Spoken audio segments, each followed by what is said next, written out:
الحمد لله القائل شهر رمضان الذي أنزل فيه القرآن هدى للناس وبينات من الهدى والفرقان أشهد أن لا إله إلا الله وحده لا شريك له وأشهد أن محمدًا عبده ورسوله اللهم صل وسلم على سيدنا محمد وعلى آله وأصحابه أجمعين أما بعد فيا عباد الله اتقوا الله أوصيكم وإياي بالتقوى الله فقد فاز المتقون قال الله تعالى في كتابه العزيز يا أيها الذين آمنوا أطيعوا الله وأطيعوا الرسول وأولي الأمر منكم فإن تنازعتم في شيء فردوه إلى الله والرسول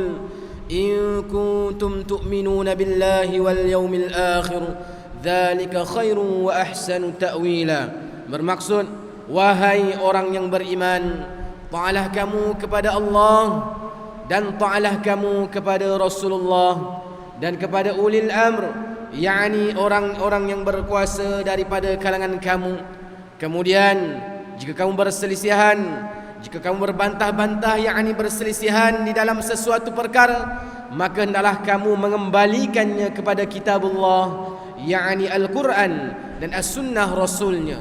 Jika kamu benar-benar beriman kepada Allah dan hari akhirat, yang demikian adalah lebih baik bagi kamu dan lebih elok pula kesudahannya. Sidang Jumaat yang dirahmati Allah sekalian, marilah kita meningkatkan ketakwaan kepada Allah Subhanahu wa taala dengan bersungguh-sungguh melaksanakan segala perintahnya dan meninggalkan segala larangannya. Mudah-mudahan kita mendapat rahmat dan keberkatan hidup di dunia dan di akhirat. Mimbar pada hari ini akan memperkatakan tentang tajuk Al-Quran, petunjuk bagi orang beriman.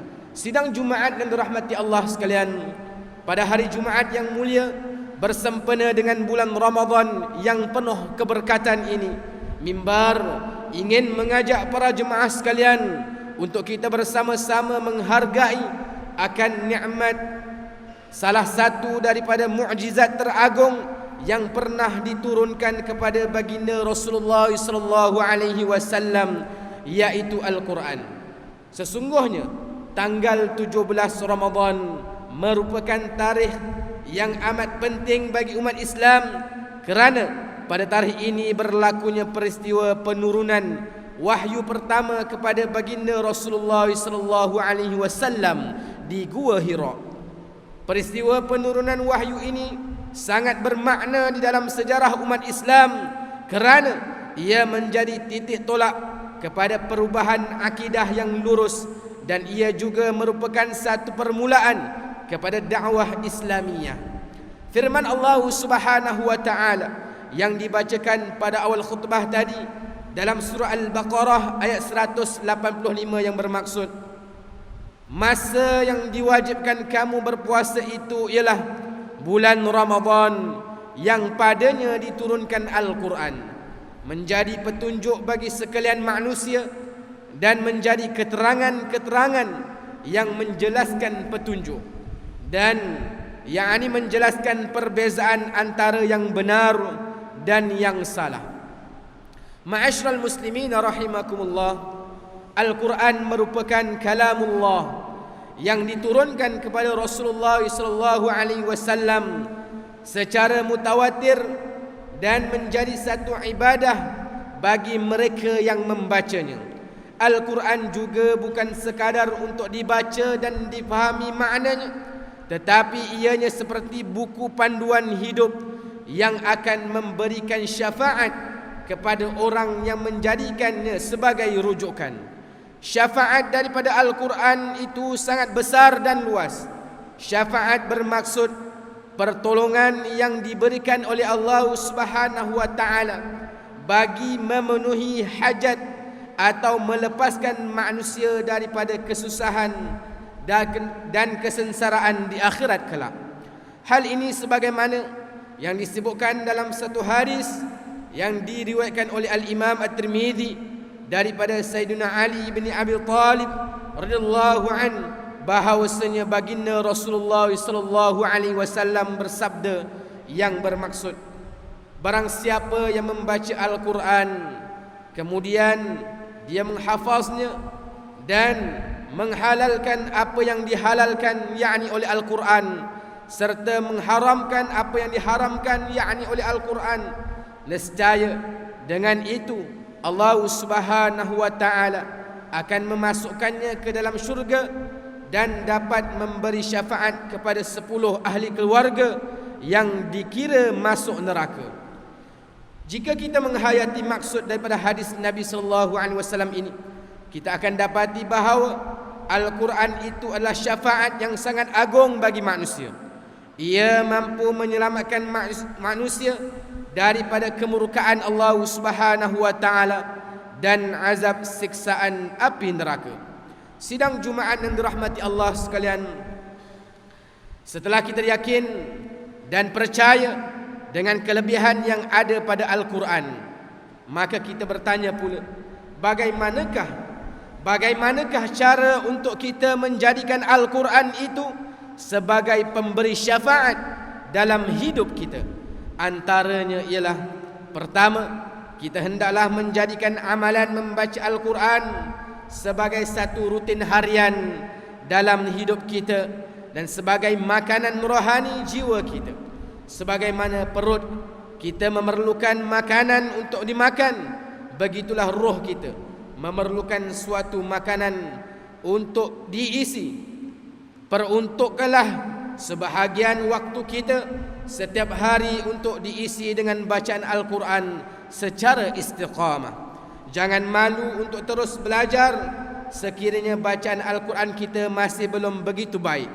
Dalam sebuah hadis yang diriwayatkan oleh Al-Imam At-Tirmidzi daripada Aisyah radhiyallahu anha, bahawasanya baginda Rasulullah sallallahu alaihi wasallam pernah bersabda yang bermaksud, orang yang mahir membaca Al-Quran, maka dia akan bersama dengan golongan orang-orang mulia lagi baik. Sedangkan orang yang merangkak membacanya, namun dia berterusan membaca walaupun terasa berat, maka baginya 2 kali ganda ganjaran pahala. Kedua, kita hendaklah berusaha membaca Al-Quran dengan bacaan yang baik dan sempurna. Bacaan Al-Quran yang paling baik itu adalah bacaan yang bertepatan dengan ilmu tajwid dan hukum hakam yang terdapat padanya. Hal ini bagi memastikan bacaan tersebut tidak berlaku kesilapan.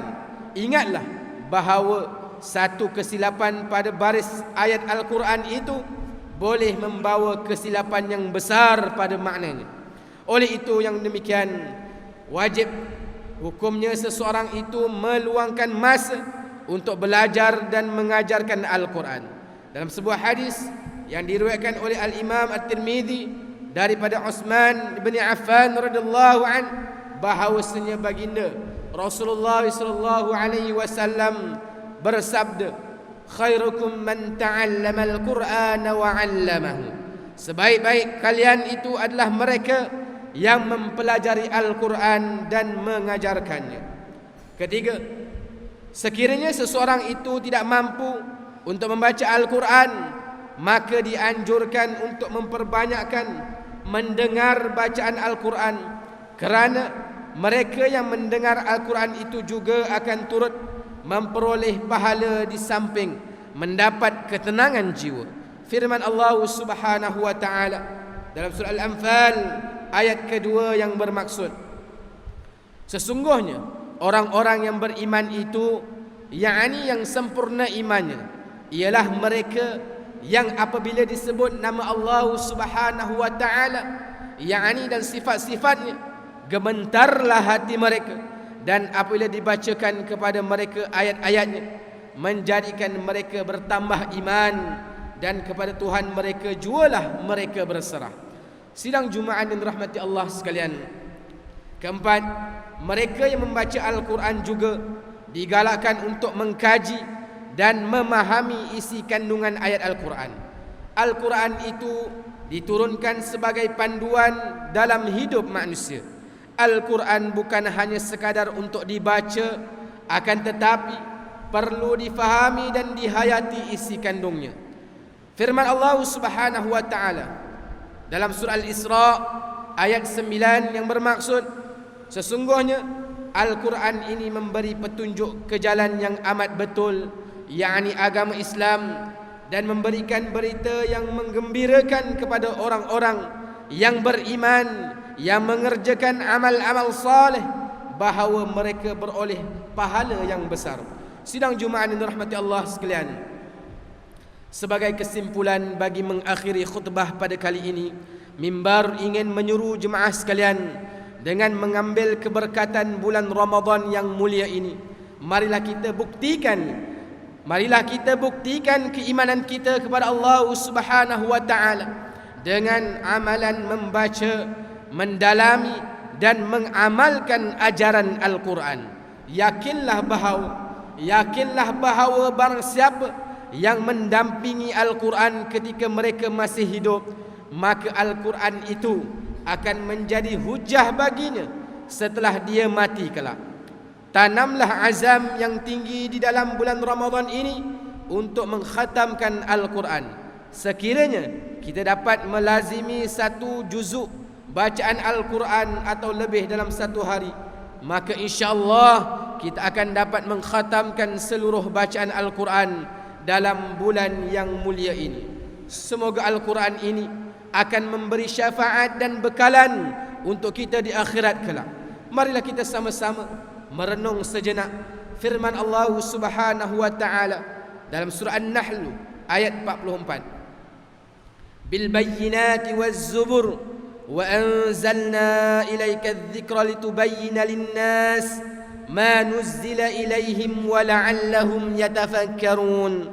Bermaksud, yakni kami utuskan rasul-rasul itu membawa keterangan yang jelas nyata, yakni yang membuktikan kebenaran mereka, dan kitab-kitab suci, yakni yang menjadi panduan, dan kami pula turunkan kepadamu, yakni wahai Muhammad, Al-Quran yang memberi peringatan supaya engkau menerangkan kepada umat manusia akan apa yang telah diturunkan kepada mereka dan supaya mereka memikirkannya.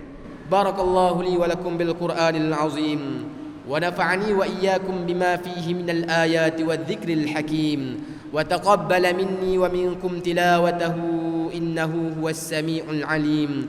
أقول قولي هذا وأستغفر الله العظيم لي ولكم ولسائر المسلمين والمسلمات والمؤمنين والمؤمنات فاستغفروه فيا فوز المستغفرين ويا نجاة التائبين.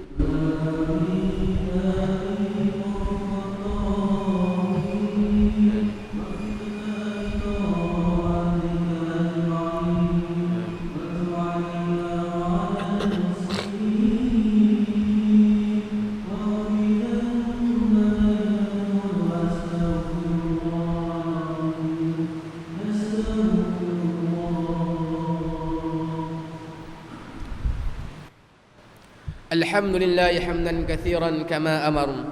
أشهد أن لا إله إلا الله وحده لا شريك له إقرارا بربوبيته وإغراما لمن جهد به وكفر. وأشهد أن محمدا سيد البشر صلى الله وسلم على سيدنا محمد وعلى آله وصحبه ما اتصلت عين بنظر وأذن بخبر. أما بعد فيا عباد الله اتقوا الله فيما أمر وانتهوا عما نهاكم عنه وزجر.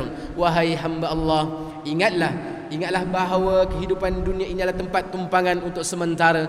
Akhirat jualah sebenar-benar tempat yang kekal untuk selama-lamanya. Oleh itu, marilah kita bertakwa kepada Allah Subhanahu wa taala untuk mendapatkan kebahagiaan serta menyelamatkan diri daripada siksaan api neraka.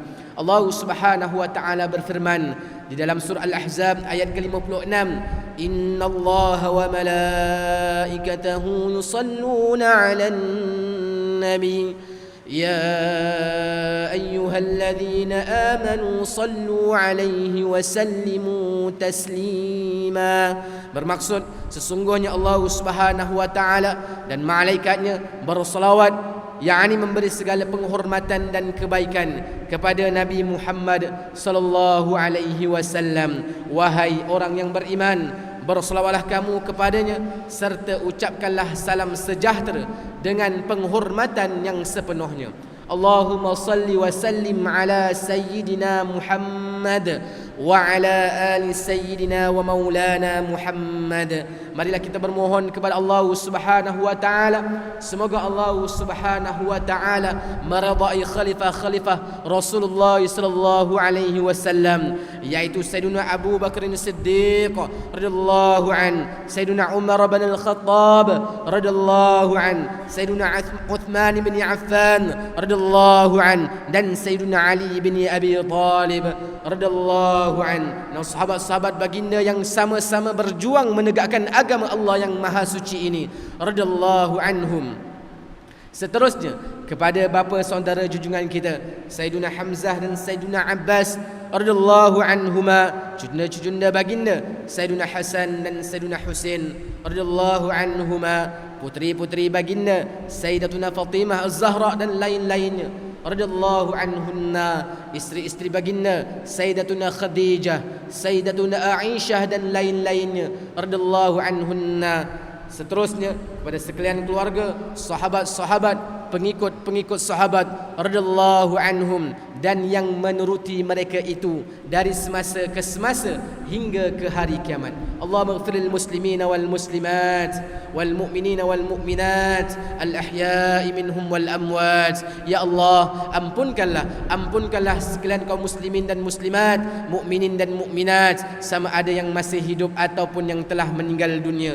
Ya Allah, peliharakanlah akidah kami yang berlandaskan akidah ahli sunnah wal jamaah, aliran al-asy'ariyah dan al-maturidiyah. Ya Allah, pelihara, lindungi, jauhi dan selamatkanlah apalah kiranya diri kami ini, zuriat keturunan kami, keluarga kami dan umat Islam keseluruhannya daripada apa jua bala dan bencana, wabak dan penyakit, segala mara bahaya, kesusahan dan keburukan. Ya Allah, kurniakan kemuliaan dan kesejahteraan kepada mereka yang berjihad dan menafkahkan hartanya ke jalan-Mu, seperti pembayar-pembayar zakat, pewakaf-pewakaf dan seumpamanya. Ya Allah, kurniakanlah taufik dan hidayah, kekuatan, kesejahteraan dan pertolongan kepada ketua-ketua negara Islam dan raja-rajanya, khasnya kepada Abdakal Haris al-Syari'atik As-Sultan Ibrahim ibn Al-Marhum As-Sultan Iskandar, Sultan yang bertuan bagi negeri dan jajahan Ta'lu Johor Darut Ta'zim, kepada Raja Zali Sofia binti Al-Marhum Sultan Idrisyah Permaisuri Johor, kepada Tunku Ismail ibn Sultan Ibrahim Tunku Mahkota Johor, dan Cik Puan Besar Khalidah binti Bustamam, paduka putra-putra dan putrinya, kerabat-kerabat diraja dan rakyat sekalian. Allahumma a'izzal Islam wal muslimin wa khudhulil kafarata wa mubtadi'is sayyiati wal musyrikin wa kulla man huwa aduwwun lid-din. Allahumma farrij humumal muslimin waqdid dayna 'anil madinin wa ahsin khalasal masjunin waj'al hadha balada aminan mutma'innan rahiyan wa sa'ir biladil muslimin. Amin ya rabbal alamin. Allahumma adkhilna wa dhurriyyatina wa usulana wa furu'ana al-jannata ma'al abrar ya aziz ya ghaffar ya rabbal alamin. ربنا هب لنا من أزواجنا وذرياتنا قرة أعين واجعلنا للمتقين إماما. ربنا اغفر لنا ولوالدينا ولإخواننا الذين سبقونا بالإيمان ولا تجعل في قلوبنا غلا للذين آمنوا ربنا إنك رؤوف رحيم. ربنا آتنا في الدنيا حسنة وفي الآخرة حسنة وقنا عذاب النار والحمد لله رب العالمين. عباد الله، إن الله يأمر بالعدل والإحسان وإيتاء ذي القربى وينهى عن الفحشاء والمنكر والبغي يعظكم لعلكم تذكرون. فاذكروا الله العظيم يذكركم واشكروه على نعمه يزدكم ولذكر الله أكبر والله يعلم ما تصنعون. أقم الصلاة.